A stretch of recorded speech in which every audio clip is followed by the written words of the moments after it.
Son kez çıktım, dolaştım Galata'yı. Her sokakta bir anı, bir acı. Kafam bozuk, biraz da dumanlı. Çakır keyif bastım kalayı. Aşklar yalan, dostlar sahte.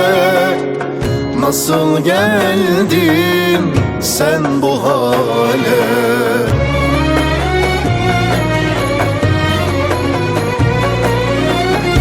İstanbul beni unut, çek ellerin üstümden. Yana yana gidiyorum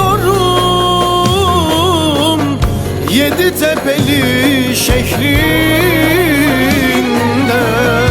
Lan İstanbul beni unut, unut, çek ellerin üstümden. Adım adım bitiyorum, hayır yok sana benden.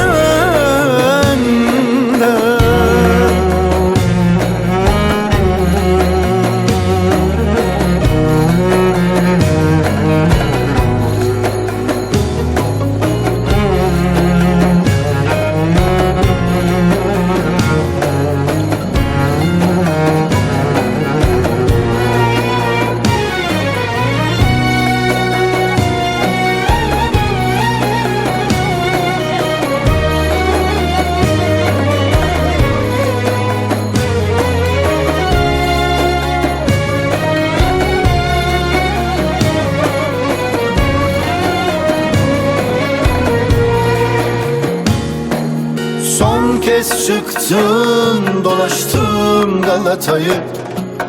Her sokakta bir anı, bir acı. Kafam bozuk, biraz da dumanlı. Çakır keyif bastım kalayı.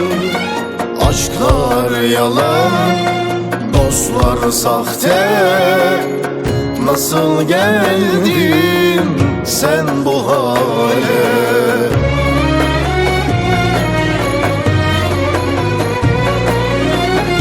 İstanbul beni unut, çek ellerin üstümden. Yana yana gidiyorum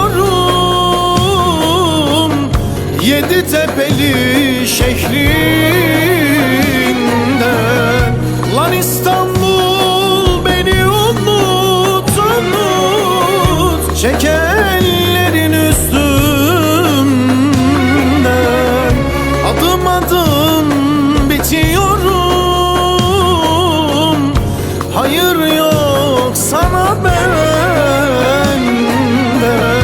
Lan İstanbul beni unut, unut, çek ellerin